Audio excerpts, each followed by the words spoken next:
Good afternoon and welcome to 3 o'clock with SOC. Give me a second while I welcome our Spanish-speaking neighbors. Buenas tardes, gracias por estar con nosotros hoy día. Si quieren acceso al programa en español, por favor, marquen el número que aparece en pantalla, que es 471-317-3122. Cuando le contestan la llamada, compartan el clave, contraseña, que es 437-949-173. Thank you for being with us on this Monday, June 29th, 2020. We're going to get you all situated for this week, hearing all about the latest in critical issues, the coronavirus, civic engagement, and public programs and services. So stay with us all week. My name is Tammy Rivera. I'm the Executive Director and Lead Organizer for Southside Organizing Center, or SOC, or SOC, for you old schoolers. I want to make sure you know what's happening in the upcoming week. First of all, I want to tell you that our staff continues to be here for you. You can contact us at 414-672-8090. You can email us at soc@socmilwaukee.org, and you can visit our website at socmilwaukee.org. We have a whole page full of information, resources, and ways you can take action in response to the COVID-19 pandemic. This week, this week, we're focusing on immigration reform specifically, as you all heard us announce in the news and on social media, the Supreme Court strike down of the president's move to end DACA, and DACA remains. And so we're going to focus this week, our special segment on that. We'll still have all our other segments, but this week we're going to focus on that topic so we all understand it better. And so those members in our community who are impacted by the decision know what their next steps are. And so Wednesday, we have Ingrid Fernandez from the Mexican Consulate of Milwaukee here with us. And then Thursday, we have Alejandra Gonzalez from Voces. Yes, their Youth Empowered in the Struggle movement, and they'll be talking about local efforts. We have a couple of other Ask Out to bring national guests to talk about the topic as well. I want to remind you, because of the 4th of July holiday, that the forum will be off air Friday and Monday. So we're here Monday through Thursday, and then we'll be back Tuesday. And then next week, our special segment will be covering the theme of education. And so we hope to have Dr. Posley back with us, our superintendent of MPS schools, to give us the latest decision from the school board that's coming up next week. And then we want to talk about bilingual education and special education in particular. So you don't want to miss next week, and it's a shorter week as well. Before we start our program, I want to share a disclaimer. The views and opinions shared here are not necessarily those of SOC. With that, I want to continue our solidarity with protesters who continue to do an incredible job of keeping the issue of systemic structural racism, police brutality at the forefront locally and nationally. And we are seeing some progress in both arenas moving forward, or at least some different discussions. And so we thank you for your sacrifice and for your commitment. We're putting our focuses right now in the forum. Our thoughts and prayers are also with those folks who have lost a loved one due to police brutality, also to the family members of those police officers who have lost their life in the line of duty. And our thoughts and prayers, we don't want to forget with the families and friends and loved ones of those who have been ill because of COVID-19 or who have passed away. The critical announcement I have in terms of the issues that we're following is the issue of law enforcement reform. And so I want to remind you what I told you last week. This Thursday at 5:30, the Fire and Police Commission Policy and Standards Committee is having a meeting and the CCC, the Collaborative Community Committee, of which SOC is a member of the executive committee, is going to report back to that committee because the first time that we reported to them, they took on our first recommendation, which was for them to have a formal policy on community-oriented policing that includes a partnership with law enforcement and the community in defining what that is and what it looks like. And so we're going to come back and they're going to continue their work on that. If you have followed us, it's kind of a struggle to get that group affirmed. And now it's past the Common Council. All the members are in place. And here we go with our second cycle of that work. And we hope to be helpful in moving that issue forward. With that, I'd like to invite on our coronavirus coordinator, Marlene Zaran, with lots of information to share with us today. Hola, Marlene. I can't hear you. I wonder if other folks can. How about now? Great. There you go. Okay, great. Thank you. Hi, everybody. So today I'm going to talk about some important facts that just happened and they were released on Friday. So first, I'm going to kind of give an overall number of individuals that have been that have had COVID-19, the number of cases that we have in Milwaukee, and I'm going to go over the number of deaths by ethnicity, race, and age. And then I'm going to go talk about my experience going to UMOS's testing site. So I went, and I'll tell you all about that and how long that took, and you know, if it was uncomfortable, if it was uncomfortable. It was comfortable. And then I'm going to finalize it by talking about phase 4, and that we are currently in phase 4 of the moving Milwaukee forward. And I'm going to talk about numbers with that and what that means for Milwaukee, you know, like what's the capacity of things now, you know? Okay, so let's start off on current data and numbers. So based on the current data from the Milwaukee Public Health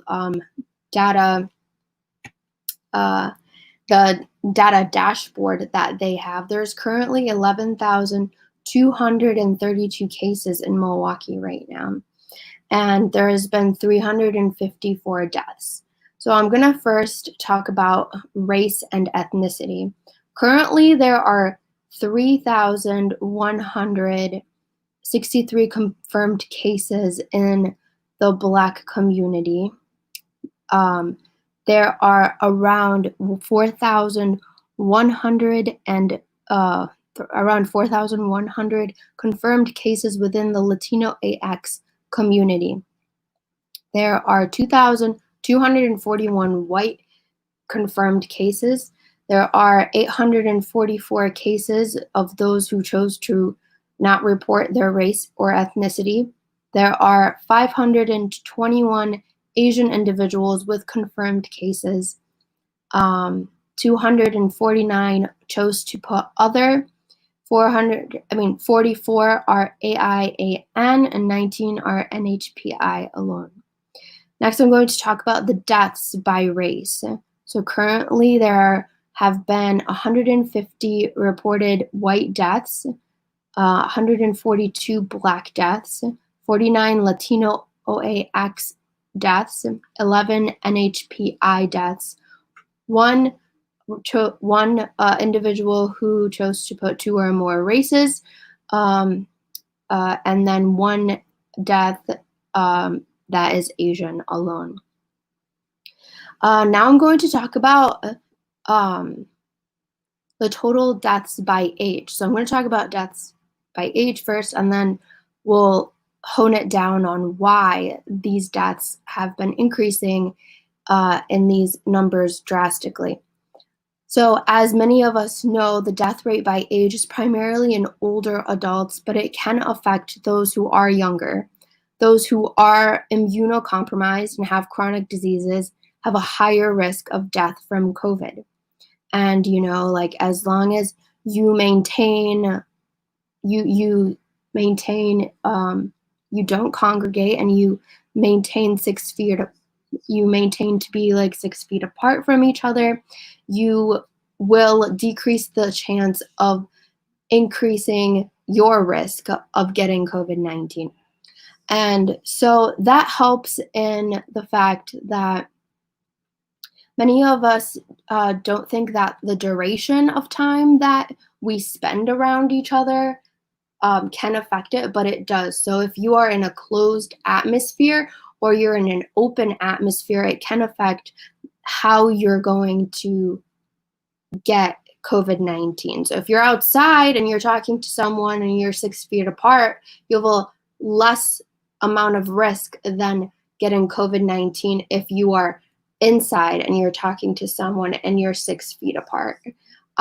So that atmosphere, the wind currency, and wearing a mask and not wearing a mask, you decrease the chance of giving COVID to someone else if you are wearing a mask, and you decrease COVID. You decrease the amount of risk for you to get COVID-19 if you wear a mask as well.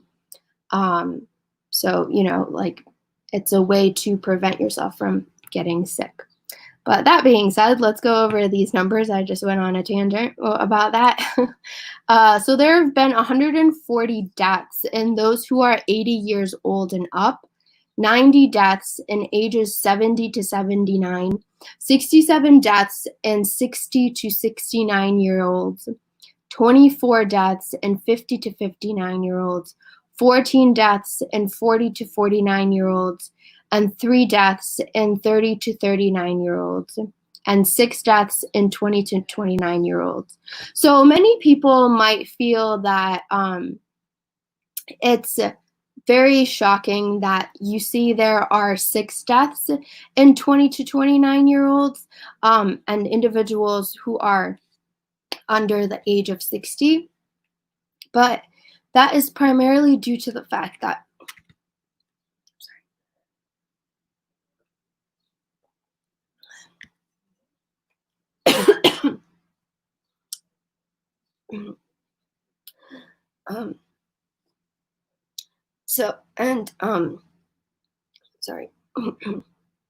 there are individuals who have chronic diseases and are immunocompromised have a higher chance of getting COVID-19, especially if they are under 60 years old. So then we have cases by age. So then individuals that the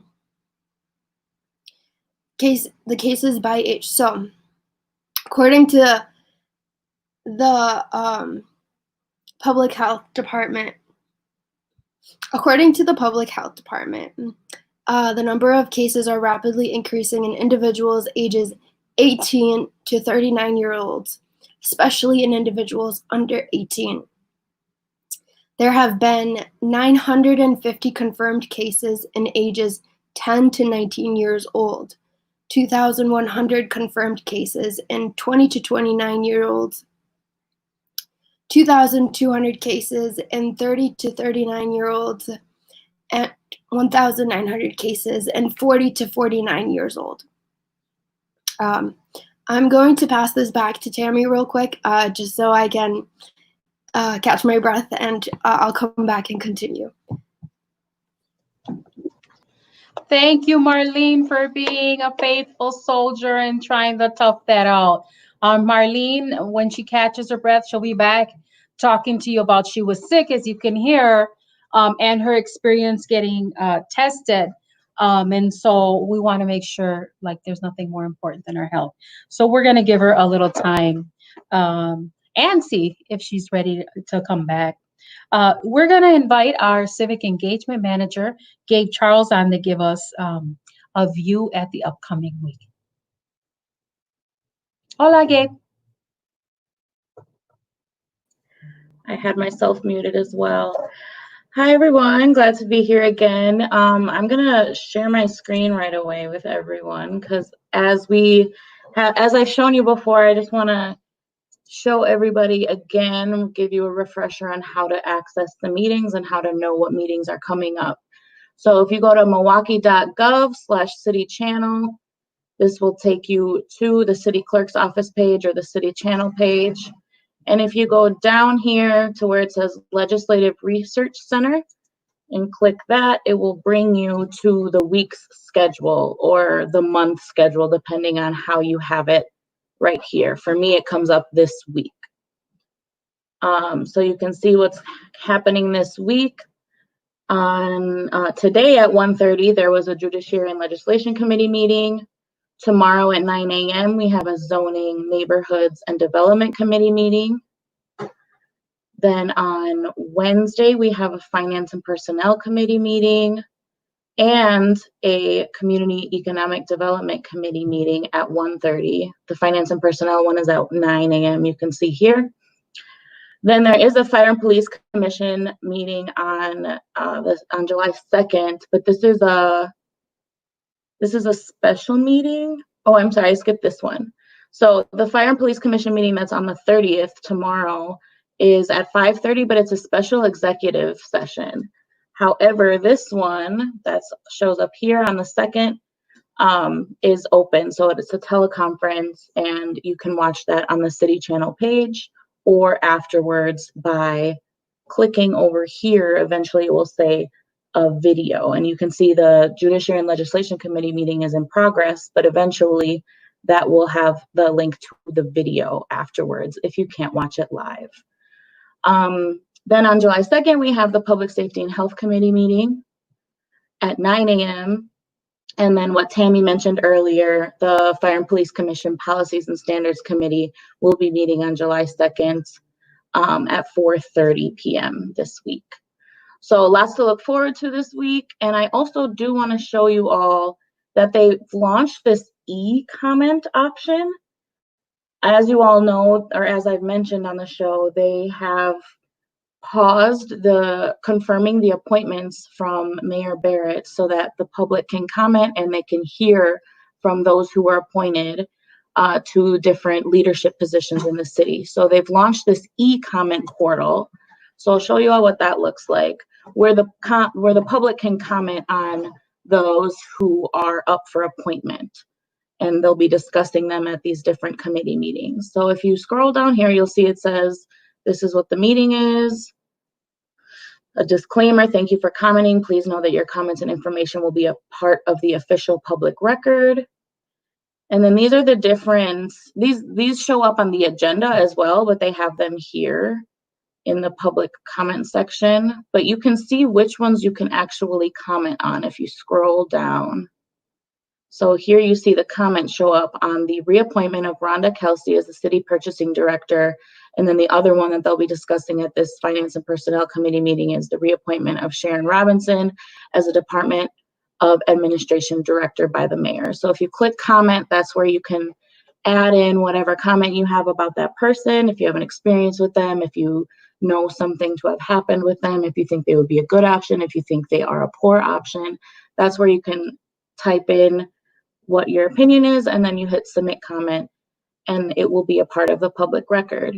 So this is for the Finance and Personnel Committee one, and then there's also one for the Zoning and Neighborhoods Committee. And then again, just scroll down to where you see it say comment. This one's for the Commissioner of City Development, and then the other one is Commissioner of Building Inspection. So you can make public comments, give your opinions on those different appointees, and let people know what you think. Just another way to stay engaged in your local politics. So I will actually stop sharing my screen now and leave you all with a census video. So as this week is a week dedicated to immigration and immigration reform, I wanted to show a video that touches on that topic a little bit and will also hopefully leave a smile on your face. So I'll leave you with that, and I will be back with you later this week. This woman, I know she did the census. But that's a good thing. How can you say that? Well, people in power want you to believe that you should hang.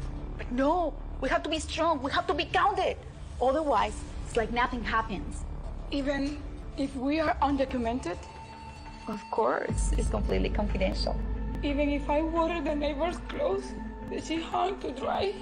I'm sure that she will forgive you if you get counted.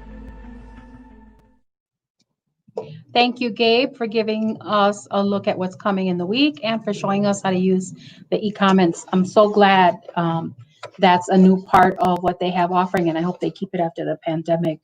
All right, folks, we're gonna see if Marlene is up to sharing the rest of her report with us and hoping she's doing better. How are you doing, Marlene? I'm better. Yeah, It's life. We're sick, some of us, Mhm. and we gotta keep trucking, and we'll take the time when we need it. Yeah. So let's see. And if we have another, like you need another break, that's what we're gonna do. Okay. All right. I'm gonna go over the cases by age one more time, just because I didn't get to finish that data.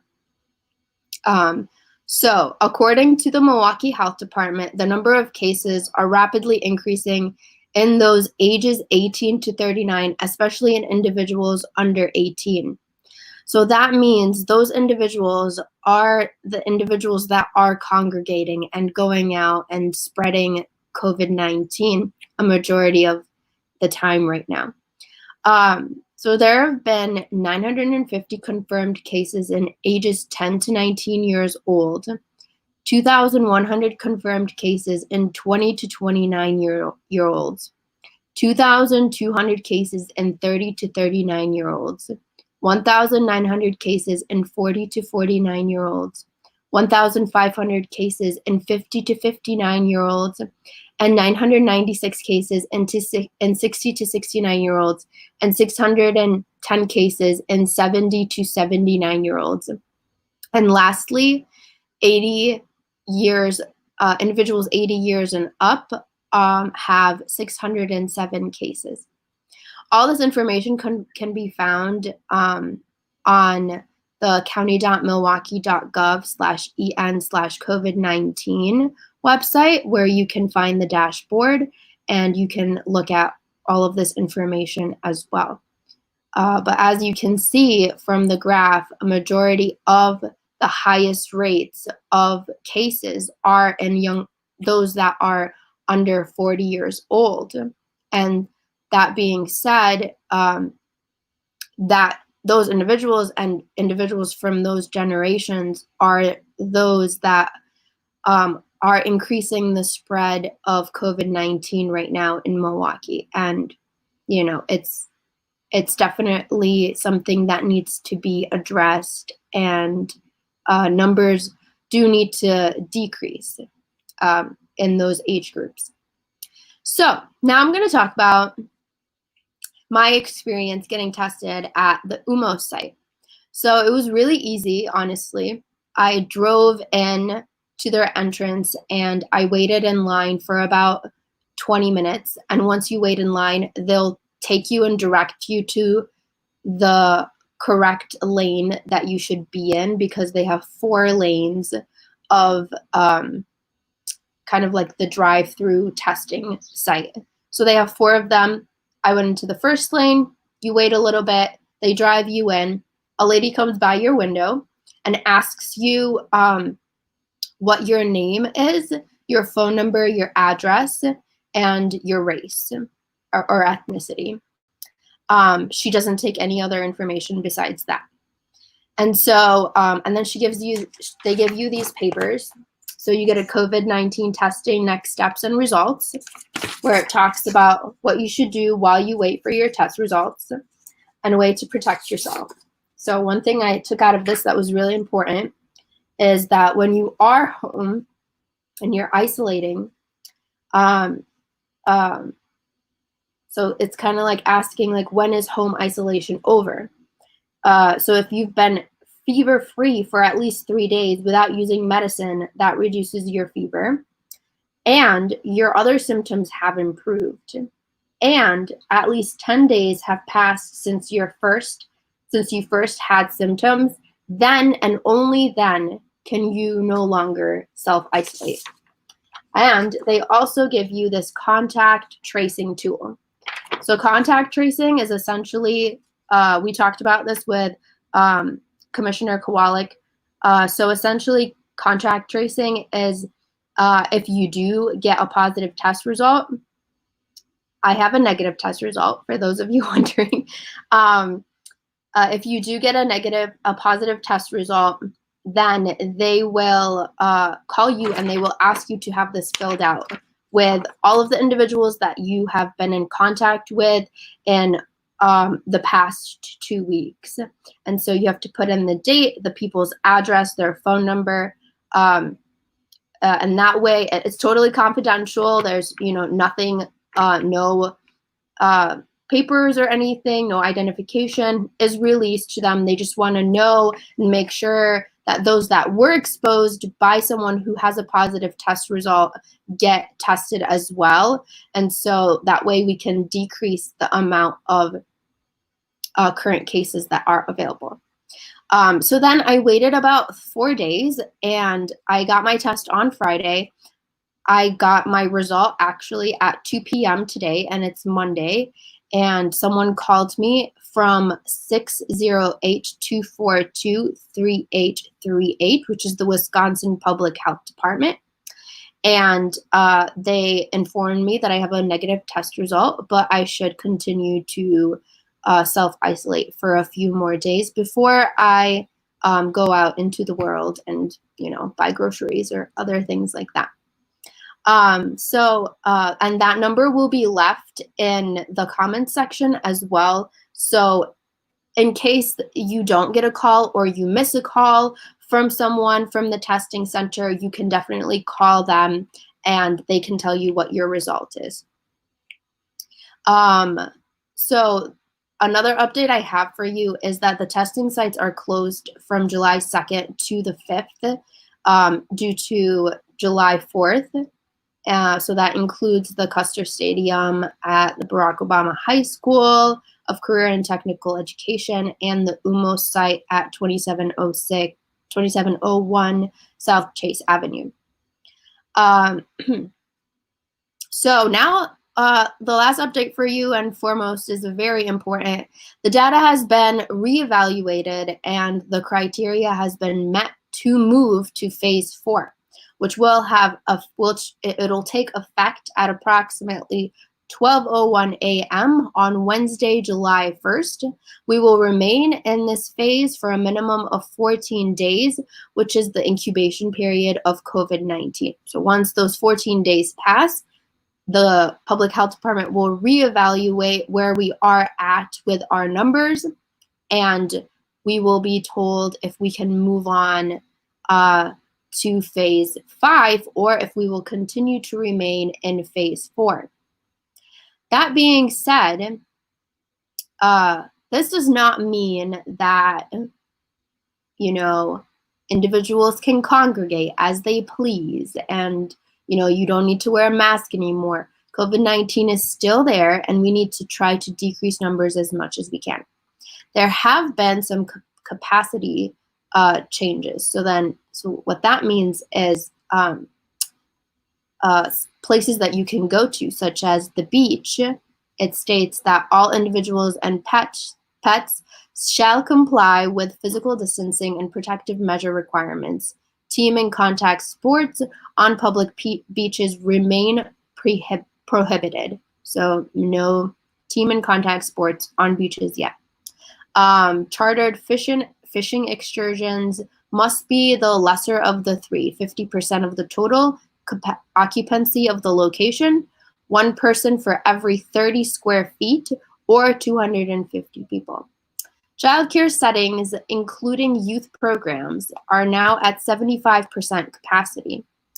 So take note that when we say like 50% capacity, it means that if your occupancy for your restaurant is only 100 people, that means you're only allowed to have 50 people inside the restaurant. That includes the people that are sitting for a meal and your staff. So take note of that when you are going to a restaurant. regarding the occupancy of a restaurant or a facility. Faith-based gatherings must be the lesser of the three, 50% of the total occupancy of the location, one person for every 30 square feet, or 250 people that need to maintain, 60 feet apart, wear masks, etc. Garage sales, remodge sales, and yard sales must be the lesser of the three as well, 50% of the total occupancy, one person for every 30 square feet, or 250 people. Gatherings in homes of public venues are 50% total capacity. Gyms and athletic centers are 50%. Hotels and motels are 50% capacity as well. Libraries, amusements, places of amusement, retail establishments, restaurants, salons, stores, are all at 50% capacity. Youth summer programs are at 75% capacity. So the following, needs to be still maintained. The physical distancing and protective measure requirements are required for all individuals that do go to all of these different facilities. It's important to have some hand sanitizer with you. Maintain hand hygiene, go to the bathroom, wash your hands before you're about to eat at a restaurant. Maintain 6 feet distance from people and patrons. Promote covering of coughs or sneezes. That means, cough in your elbow. Regularly cleaning high-touch surfaces and sharing cleaning protocols with the staff and patrons. So then individuals that are working, you need to continuously clean your surfaces, and restaurants need to maintain, cleanliness within their facilities. So that also includes no handshakes or hugs, which does, socially get you to hug an individual when you do meet a friend or anyone that you do see in public. You do want to shake hands and hug, but try to refrain from that. If the individual does come in for a hug and you do feel uncomfortable, just, back away, take a step back and say, I just want you to know that, I want you to respect my boundaries. And we both know COVID-19 is out there. So I do not feel comfortable shaking your hand or hugging. And they should understand, especially with what's going on currently. So those are the updates that I have for you today. Thank you for bearing with me throughout my coughing, and I hope you have a good day. Marlene, share the source who announced the phase 4. Phase 4 was released by the Milwaukee Public Health Department on Friday at approximately 2:30 p.m. Great. Thank you, and thank you for all that information. For sure. All right, folks, we want to remind you that if you appreciate this forum, to please help us by filling out our survey. It only takes a couple of minutes, honest to goodness, and you can tell us what's working well, what you think we should add or change, and any ideas you have. And so our little pot of incentive money has dwindled down, but we hope that you find the form of enough value that you'll just take a couple of minutes.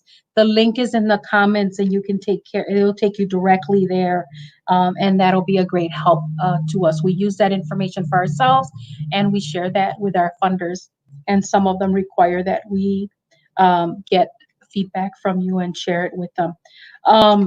I want to remind you that this week for our special segment, we have all our regular segments, but our critical segment, we're taking on the topic of immigration reform, in particular the DACA decision that was made. And so Wednesday, we have Ingrid Fernandez from the Mexican consulate in Milwaukee. And Thursday, we have Alejandra Gonzalez from Voices, yes, Youth Empowered in the Struggle. And we're working on the rest of those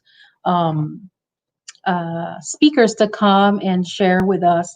And then the following week, we're going to focus on education and with a special day on bilingual education and another day focused on special ed. So you don't want to miss that. We want to thank you for spending some time with us and hearing the latest. You heard it here. We're in phase 4, folks. And at the same time, we're seeing enormous numbers of folks testing positive. And we still have deaths. So it's a very serious situation still. So please do be safe. We thank you, and we'll leave you with thank yous for our funding partners.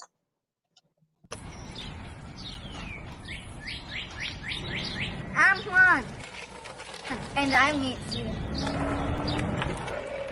We would like to thank everyone for supporting our 3 o'clock with SOC live show. And for completing our SOC survey. In addition to thanking our residents and tuning in and sharing our show. We would also like to thank our sponsors. Catholic Campaign for Human Development. Wisconsin Voices. City Development Block Grant. Zebler Foundation. City of Milwaukee Office of Violence Prevention. Movement Voter Project. Tide Foundation. City of Milwaukee Promise Zone. 12th District Alderman Jose Perez. All the faithful individuals who support SOC through their personal donations. Thank you.